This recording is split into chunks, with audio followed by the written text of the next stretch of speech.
याद रखो मेरी इस बात को, एक दिन आएगा जब भारत की पार्लियामेंट में किसी मुसलमान का मॉब लिंचिंग हो जाएगा। अरे भैया दुश्मनों ने मार दिया मेरा बेटा, मैं तो दुखिया थी। तो वहाँ से उनसे पहले कह रहा कि अल्लाह का करजान पड़ दियो तो पाकिस्तान भेजाओ तुम, और यहाँ मेरे मारपीट की साथ में और मारा भी देखो, चोट लग रही है, अभी देखो निशान है ये। अजान यहाँ नहीं होनी, अगर आपको अजान देनी है पाकिस्तान जाकर दो। हम इस हिंदुस्तान के बाशिंदे हैं, हिंदुस्तान के अंदर रहने वाले हैं। हिंदुस्तान को आजाद कराने में जो कुर्बानियां हमने दी है वो किसी और ने नहीं दी है। सर उनका कोई दोष नहीं था, यही तो नहीं समझ में आ रहा है कि क्यों मार दिया गया। इसी का तो मैं जवाब तलाश कर रहा हूँ कि क्यों मार दिया गया इतनी बुरी तरीके से। मार दिया दुश्मनों ने आज कल। क्या करने गया था लड़का? अपने गांव में बेचने को गया था बेटा सौदा, अरे भाई मार दिया। यूसुफ और इरफान, आपने ये नाम सुना है? आप कहेंगे जी हाँ, यूसुफ पठान और इरफान खान। इरफान पठान दोनों भाई भारतीय टीम के लिए खेले हुए हैं। लेकिन आज कहानी इन दो भाइयों की नहीं, कोई और यूसुफ और इरफान हैं और उनके साथ क्या गुजरा है आज उसी को बताएंगे हम। जी हाँ, काम करे तो मार दिया जाए, नमाज पढ़े तो पीटा जाए। इस देश में मुसलमान के हालात पर अब किसी को तरस तक नहीं आता। आज की कहानी सिर्फ एक ज़िले की नहीं, आज बात होगी उत्तर प्रदेश के दो ज़िलों की, मुजफ्फरनगर और बुलंदशहर की, साथ में अंबेडकर नगर की भी बात बताएंगे। दो अलग घटनाएं मगर पैटर्न एक ही और दोनों सवाल उठाती हैं।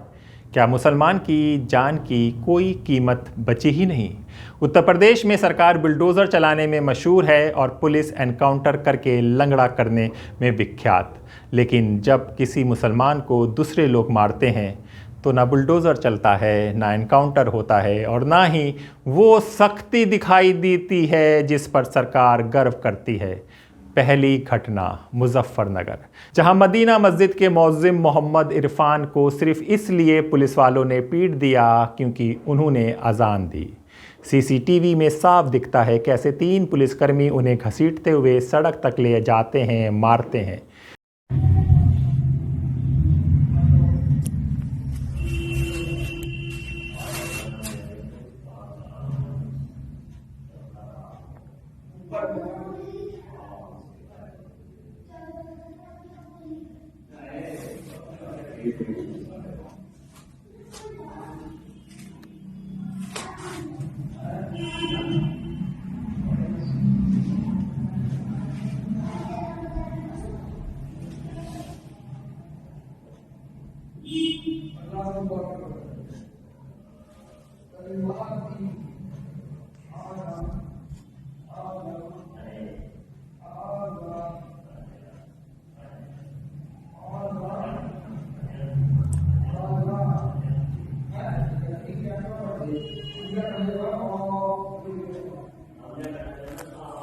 दूसरी घटना, जहां एक गरीब 42 वर्षीय मुस्लिम फेरीवाला 15 साल से गांव-गांव में घूमकर आर्टिफिशियल ज्वेलरी बेचता था, मोहम्मद यूसुफ, कथित तौर पर पीट कर मार दिया गया। उसकी पत्नी शकीला ने 2-3 आरोपियों के नाम दिए। पुलिस ने राजेंद्र वर्मा और भरत को गिरफ्तार कर न्यायिक हिरासत में भेज दिया। लेकिन हत्या के इस बर्बर मामले को कल्पेबल ह्यूमोसाइड में बदल दिया, यानी कपोल प्रेरित हत्या। एक इंसान गया और उसके साथ साथ उस पर निर्भर पूरी जिंदगी धराशायी हो गई है।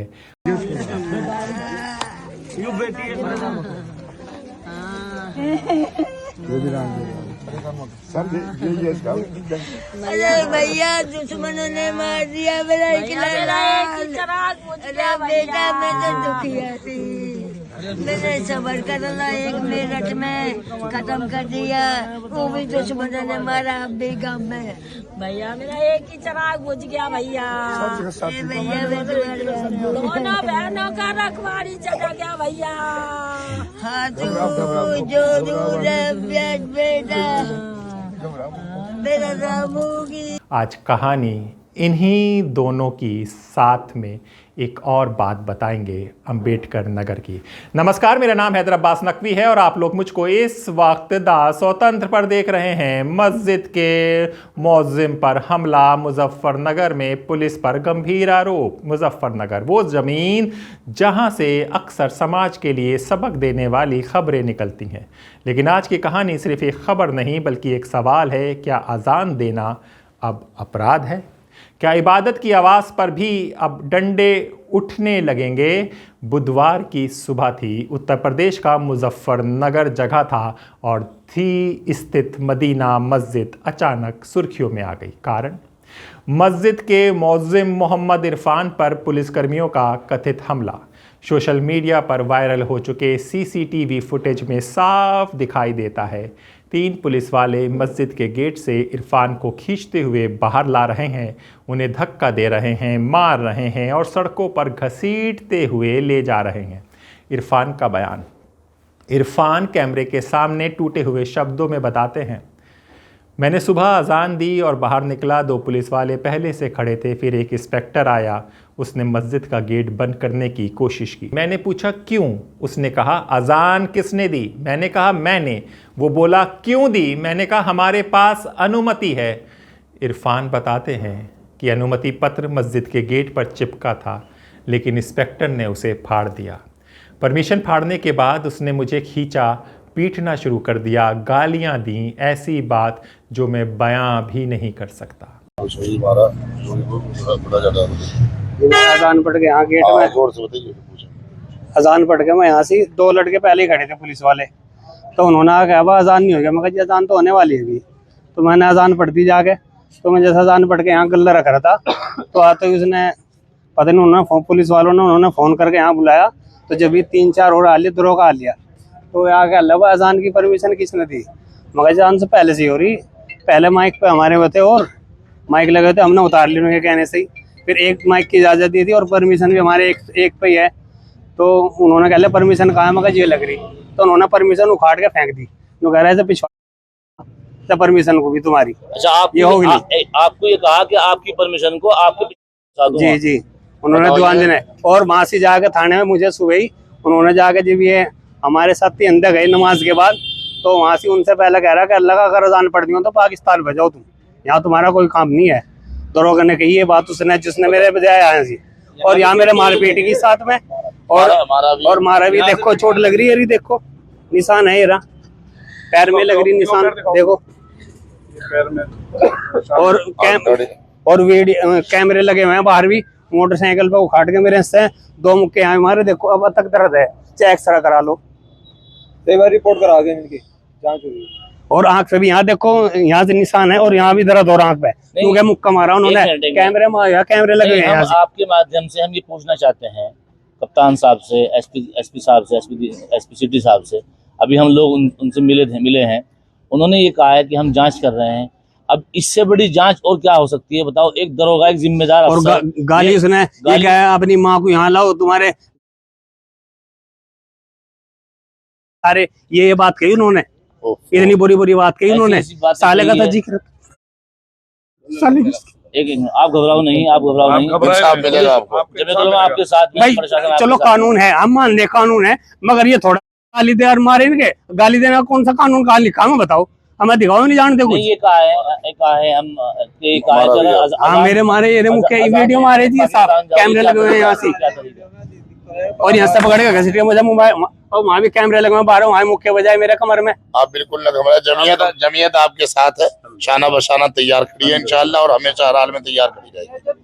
इरफान के अनुसार पुलिस ने उन्हें सड़क पर भी पीटा और फिर थाने ले जाकर गालियां देते रहे। वीडियो वायरल होने के बाद स्थानीय मुसलमानों में गुस्सा फूटा।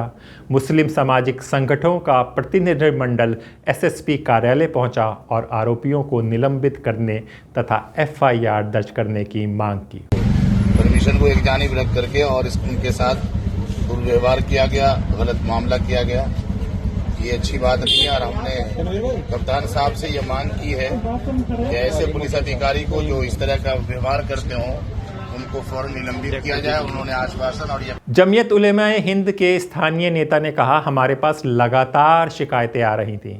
कहीं मुअज्जिम को रोका जा रहा है, कहीं इमाम को धक्का दिया जा रहा है, धमकाया जा रहा है, कहीं मुतवल्ली को परेशान किया जा रहा है और आज तो हद हो गई। उन्होंने कहा कि एसएसपी ने आश्वासन दिया है कि जांच में सत्य पाए जाने पर कार्रवाई की जाएगी। जमीयत नेता ने इरफान से मुलाकात के बाद कहा, जो बातें उन्होंने हमें बताई रोंगटे खड़े करने वाली है, ये सब बर्दाश्त नहीं किया जाएगा। हमारे शहर और मुल्क का माहौल ख़राब करने वालों के खिलाफ कानूनी लड़ाई लड़ी जाएगी। उन्होंने पुलिसकर्मियों द्वारा कथित तौर पर कही गई पंक्तियाँ अजान देनी है तो पाकिस्तान जाओ पर कड़ी नाराज़गी जताई है। देखिए, आज हम बहुत सारी बातों को लेकर कप्तान साहब से मिले हैं। कई जगह से शिकायतें आ रही थी कि मस्जिद वालों को, मुतवल्लियान हजरात को, अइम्मा हजरात को, मुअज्जिन हजरात को परेशान किया जा रहा था। तो हम तमाम बातों को लेकर कप्तान साहब से मिले। उसके बाद एक घटना का हमें मालूम हुआ, ये घटना हमें मालूम नहीं थी, लेकिन हम कप्तान साहब के यहाँ जैसे ही पहुँचे तो हमारे पास इस घटना का भी मालूम हुआ कि ऐसी घटना भी आज मदीना चौक पर हुई है। अब हम कप्तान साहब से और एसपी सिटी साहब से मिलकर आए हैं। ये तमाम शिकायतें हमने कप्तान साहब और एसपी सिटी साहब से की है। उन्होंने कहा है कि अगर दरोगा साहब ने कोई बदतमीजी की है उनके खिलाफ विधिक कार्रवाई की जाएगी। अब हम मुअज्जिन साहब से आके मिले हैं, मदीना मस्जिद में मौजूद है फिलहाल। अब यहाँ जमीयत का पूरा वफ्द इनके पास आया है। अब इन्होंने जो बातें बताई है वो रूंगटा खड़े करने वाली बातें हैं। इन तमाम बातों को कतई बर्दाश्त नहीं किया जाएगा। जो ऐसी बातें करेगा, जो मुल्क को बांटना चाहते हैं, जो हमारे मुजफ्फरनगर, मोहब्बत नगर को इसको खराब माहौल को खराब करना चाहते हैं, मुल्क की फिजा को बर्बाद करना चाहते हैं, ऐसे अधिकारियों के खिलाफ हम धरना प्रदर्शन भी करेंगे और बड़े अधिकारियों से मिलेंगे और कानूनी कार्रवाई के लिए मांग करेंगे। अब उन्होंने उनसे ये बात कही है, जब इन्होंने परमिशन दिखाई तो उन्होंने कहा कि आप इस परमिशन को अपने पिछवा, क्या मतलब है? अगर एक बात उन्होंने कही कि अजान यहाँ नहीं होनी, अगर आपको अजान देनी है पाकिस्तान जाकर दो। हम इस हिंदुस्तान के बाशिंदे हैं, हिंदुस्तान के अंदर रहने वाले हैं। हिंदुस्तान को आज़ाद कराने में जो कुर्बानियां हमने दी है वो किसी और ने नहीं दी है। किसी के माँ बाप ने वो कुर्बानियां नहीं दी है। जो हजरत मौलाना हुसैन अहमद मदनी, मुफ्ती किफ़ायतुल्लाह साहब, जमीयत उलमा हिंद के लोगों ने 55,000 उलमा शहीद हुए हैं। जो कुर्बानियां हिंदुस्तान को आज़ाद कराने में उलमा ने दी है। आज आप अधिकारी होकर ऐसी बात कहेंगे? क्या संविधान की शपथ लेते हुए आपने ये बात कही थी? क्या आप किसी एक कम्युनिटी को परेशान करेंगे? आप मुसलमान को परेशान करेंगे? आप ऐसी बात करेंगे किसी के साथ में कि आपको अजान देनी है पाकिस्तान जाओ? हम आपके माध्यम से हम प्यार और मोहब्बत का भाईचारे का पैगाम देने वाले लोग हैं। जमीयत उलमा हमेशा प्यार और मोहब्बत का पैगाम देती है। हम आपके माध्यम से एसपी सिटी साहब से और एसपी कप्तान साहब से ये अपील करते हैं कि ऐसे दरोगा को फौरी तौर से सस्पेंड किया जाए और उसके खिलाफ मुकदमा दर्ज कर कानूनी कार्रवाई की जाए। क्या वो मुल्क का माहौल खराब करना चाहते हैं? मुजफ्फरनगर का माहौल खराब करना चाहते हैं? क्या एक अधिकारी के मुंह से ऐसी बात शोभा देती है? ऐसी बातें उन्होंने की है। अब इनका बयान भी कराएंगे और उनके खिलाफ कानूनी कार्रवाई कराएंगे इंशाअल्लाह। हम हिंदुस्तान के रहने वाले हैं। हमारी कुर्बानियाँ इस मुल्क की बुनियाद में लगी हैं। किसी को ये हक नहीं कि हमारे ही देश से निकालने की बात करे। ये घटना सिर्फ एक हमले की कहानी नहीं है। ये सवाल धर्म और अधिकारों पर बढ़ती दखल अंदाजी का है। क्या अजान देना अपराध है? क्या सरकारी वर्दी के नाम पर किसी को इस तरह पीटा जा सकता है? जवाब तो जांच से मिलेगा, लेकिन इस घटना ने कई ज़िलों पर गहरा ज़ख्म छोड़ा है। ये तो अभी हमने आपको इरफान की बात बताई। अब यूसुफ की माँ क्या कह रही हैं वो भी सुन लीजिए। शायद आपके दिल में ज़रा सी हमदर्दी होगी तो आंखों से आंसू छलक जाएंगे। हमारे भैया 5 वक्त की नमाज पढ़ते थे, 5 वक्त की नमाज पढ़ते थे। हमारे शराब नहीं पीते थे बिल्कुल भी। जे झूठा इंजाम लगा रखा है हमारे भैया के ऊपर आरोप। पुलिस अखबार में लिख रही है क्या कहते हैं शराब पीते थे? पुलिस झूठी आरोप लिख रही है कि शराब पी रहा था, कि धक्का मार दिया था। जे कोई धक्का नहीं मारा था, मेरा भैया नमाज पढ़ता था। अम्मा आप बताओ। अच्छा ही काम आपके बेटे है ना? कितनी उम्र होती है उनकी? मेरा नाम उम्र इसकी होगी 80 साल की। क्या बात हुई थी? मार दिया दुश्मनों ने कल। क्या करने गया था लड़का? अपने गांव में बेचने को गया था, बेटा सौदा अरे भाई मार दिया। मैं भी बेचारी गई थी वहाँ से अभी आई हूँ मांग के। मैं तो बेटा अलीगढ़ में थी, मेरे साथ में चला जाता तो मेरे काय को मैं आज थी। कौन हो तुम, कौन हो उसकी माँ? अच्छा अच्छा अच्छा। क्या करने गया था यूसुफ वहाँ पर?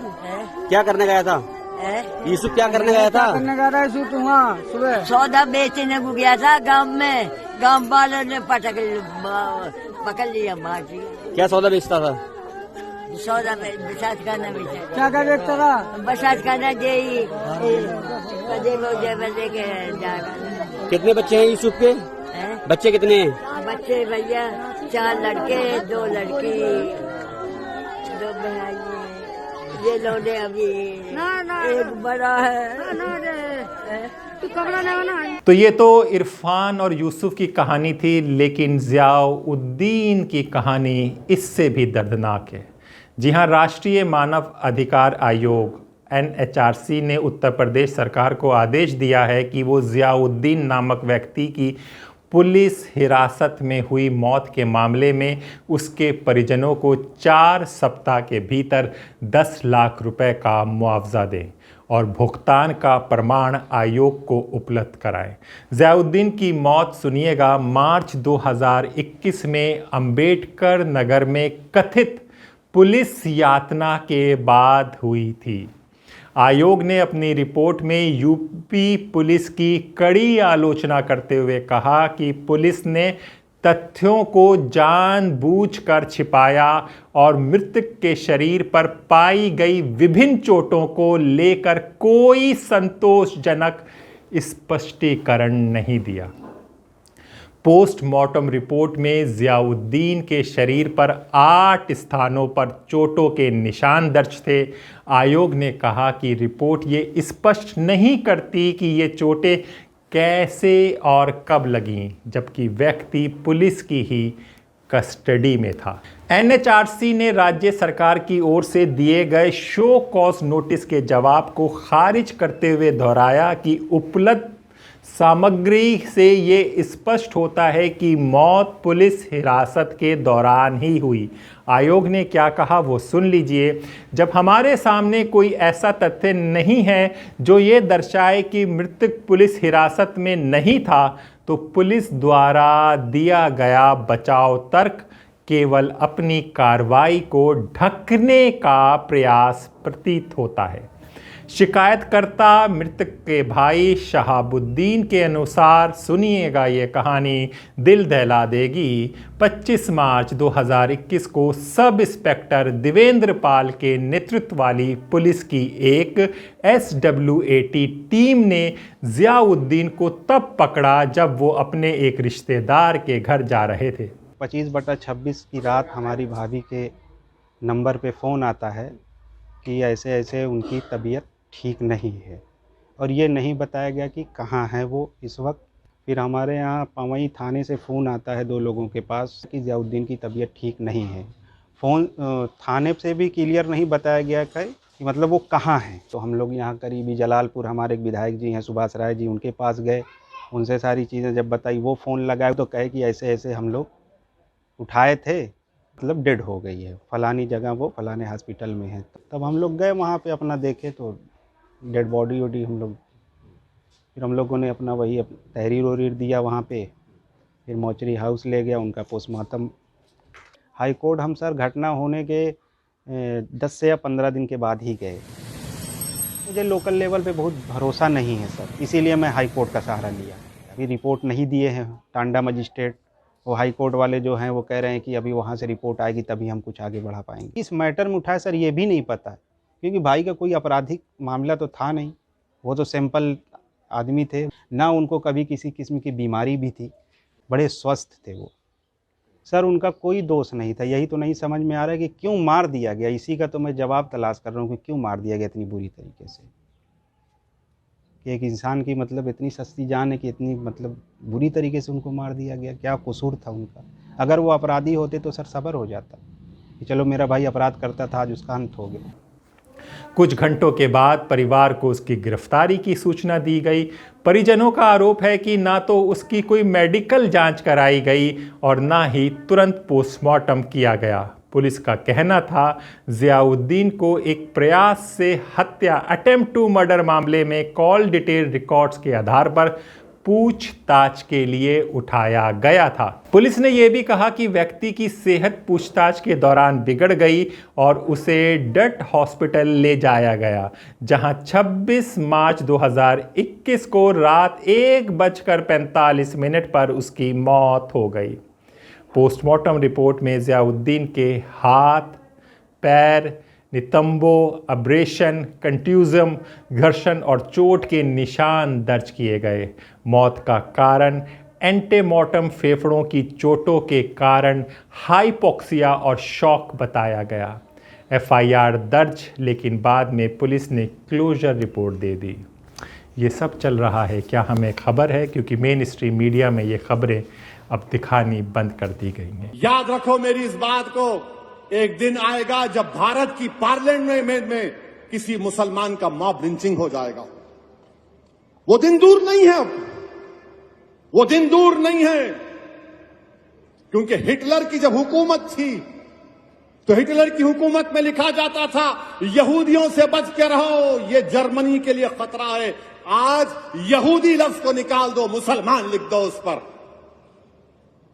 हमारे देश के वजीर आजम, कहां गया आपका सबका साथ, सबका विकास, सबका विश्वास? अरे नरेंद्र मोदी जी, जो आपके एमपी ने मुसलमानों के बारे में जो बकवास बकी है, मेरी आपसे गुजारिश है कि उसका चैलेंज करके आप अरब ममालिक के अपने हुक्मरानों को भिजा दो, या हबीबी इस तरह का हम इससे सलूक करते देखो मुसलमानों से, बुझाओ। जी हां, मामले में एफआईआर देवेंद्र पाल और एक कांस्टेबल के खिलाफ आईपीसी की धारा 302 और 364 के तहत एफआईआर दर्ज हुई थी। हालांकि मई 2022 में पुलिस ने एक फाइल रिपोर्ट दाखिल कर दी, जिसमें दावा किया गया ना तो हिरासत में कोई यातना हुई और ना ही मृतक पुलिस कस्टडी में था, जिसे अब एनएचआरसी ने खारिज कर दिया है। तो ये एक हकीकत है, एक समाज के उन लोगों के साथ ये सब चल रहा है जिन्होंने इस देश की आज़ादी के लिए कुर्बानियाँ दी हैं, और जो इस देश में रुके थे, अपना देश में रुके थे, आज उनके लोगों के साथ क्या हो रहा है और कहीं कोई ख़बर नहीं है। इसी तरह की खबरें द स्वतंत्र आपको दिखाता रहेगा, हकीकत से रूबरू कराता रहेगा। तो अपने दोस्त हैदराबाद नकवी को इजाज़त दीजिए, फिर होगी मुलाकात ऐसे ही किसी खबर के साथ। तब तक के लिए नमस्कार।